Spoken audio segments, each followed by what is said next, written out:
후보자 전국으로 접어들면 야당의 의혹 제기, 그리고 여당의 엄호, 이 구도는 늘 펼쳐지는 장면이죠. 장관급 후보자 7명에 대한 청문회가 지금 예정이 되어 있지만 단연코 한 사람에게 스포트라이트가 쏟아지고 있습니다. 그야말로 조국 대전, 조국 후보자 단독 주연에 다른 후보자들은 조연, 엑스트라급으로 관심이 떨어지고 있을 정도입니다. 자, 자유한국당은 조국 후보자를 겨냥한 인사청문회 TF를 가동했습니다. 사실상 조국 낙마 TF인 셈인데요. 조 후보자에 대한 한국당의 입장, 황교안 대표와 나경원 원내대표 이렇게 말합니다. 자격이 없는 사람입니다. 해서는 안 되는 사람입니다. 나라를 망칠 사람을 장관으로 세워서는 안 되는 것이죠. 지금 인사청문회 자리가 아니라 검찰 수사받으러 검찰청에 가야 될 것 같습니다. 자, 야권을 중심으로 제기되는 의혹들입니다. 자, 우선 조 후보자 가족이 74억 5천만 원을 투자하기로 했던 이 사모펀드, 실제로는 10억 5천만 원을 납입했었죠. 자, 이 펀드 운용사의 등기부상 대표는 이모 씨인데, 그러나 실소유주가 조 후보자의 친인척인 조모 씨라는 주장이 제기됐습니다.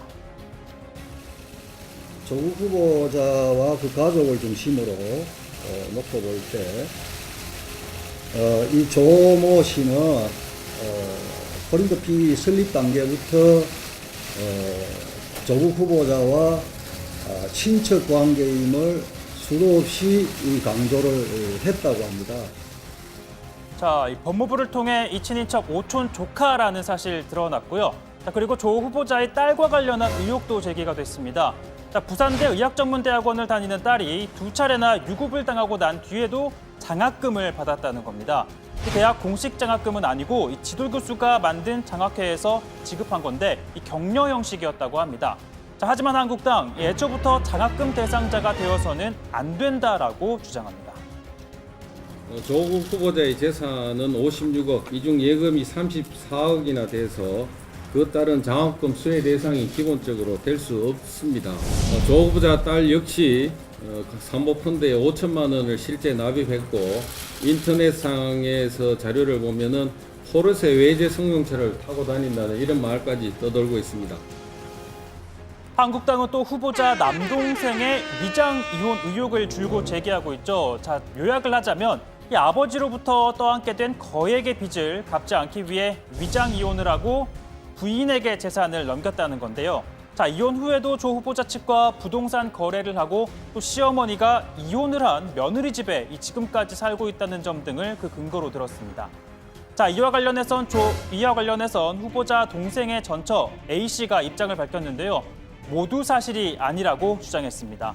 자, A씨는 전 남편이 생활비도 제대로 주지 않고 또 사업도 사기를 당하는 등 이혼 과정을 설명하며 위장이 아니라고 했습니다. 자, 2014년 조 후보자의 부인이 해운대 한 아파트를 2억 7천만 원에 전세를 줍니다. 그리고 같은 날 A씨, 이 해운대 한 빌라를 같은 가격 2억 7천만 원에 삽니다. 자, 그리고 이 A씨는 2017년에는 이 형님의 아파트를 3억 9천만 원에 매입을 하는데요. 자, 이 같은 상황을 두고 한국당 이런 의혹을 제기합니다. 오래전 동생과 이혼해서 남남이 된 옛 동서와의 호흡이 척척 맞아떨어지는 부동산 거래는 무엇입니까? 우리 일반 상식으로 도저히 납득이 되지 않습니다. 조국 후보자는 이 심각한 위장 이혼 사기극의 당사자이며 심하면 연출자가 될 가능성마저 보입니다. 자, 동생의 전 부인 A씨는 이 빌라 매입 자금을 받은 사실은 인정했습니다. 다만 위자료와 아이 양육비 명목이라고 했는데요. 이 당시 조 후보자 부인이 시어머니가 살 집을 구입해 드리려고 한 건데, 자, 처지를 딱하게 여긴 시어머니가 이 자신의 명의로 구입을 하고 같이 살자라고 한 것이라고 주장했습니다. 자, 그리고 2017년 이 소위 형님네 아파트를 산 것도 당시 다주택 문제로 처분한다는 얘기를 들었고, 어차피 당시 자신이 그 집에 살고 있었기 때문에 이사를 가느니 사게 된 것이라고 해명을 했습니다. 자, A씨는 정치권과 언론을 향해서도 이렇게 호소했는데요. 이혼 등 숨기고 싶은 사생활이 왜곡이 돼서 온 세상에 퍼지고 있다며 이 조국 씨에 대한 검증 과정에서 나의 사생활이 무차별적으로 털리는 아픔을 겪고 있다라고 심경을 토로했습니다. 자, 이와 관련해서는 민주당 또한 이 과도한 인신공격은 상식적으로도 이해되지 않는다고 지적했습니다. 이혼했는데 그러면은 아이가 있어도 안 만나는 게 정상입니까? 정말 가슴이 아파서 말을 하기가 좀 어렵지만 저희 형도 이혼을 했는데요. 딸이 있어요. 정기적으로 만납니다. 안 만나야 됩니까? 그리고 저희 집안에서는 저희 어머니 같은 경우에 소중한 손녀고 저한테는 소중한 조카이기 때문에 집안에서도 챙겨요.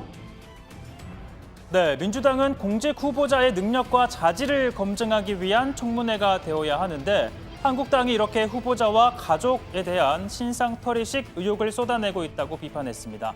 이 여당 법사위 소속 의원들도 원내 지도부들과 긴급회동을 갖고 조 후보자에 대한 야당의 의혹을 어떻게 대응할지 논의했는데요. 이 모두 사실이 아니고 정치 공세에 불과하다고 일축했습니다. 10년 전 이혼한 동생 부부의 가정사를 들춰 낭설을 의혹으로 만들며 사퇴를 요구하는 행태까지 보이고 있습니다. 후보는 사라지고 가족 청문회로 변질되고 있는 것은 가족에 대한 지독한 인권 침해일 수 있다. 자, 조국 후보자는 어김없이 오늘도 인사청문회 준비 사무실로 출근했습니다. 자신의 가족에 대해 제기된 의혹들을 잘 알고 있다며 이건 고위공직자 후보로서 감당하겠다고 밝혔습니다. 이 사퇴 요구에 대해서도 청문회에서 해명하겠다며 물러날 뜻이 없다는 점도 분명히 했습니다. 국민들께서도 의혹의 눈길을 보내고 있다는 점 알고 있습니다. 그러나 실체적 진실과는 많이 다릅니다.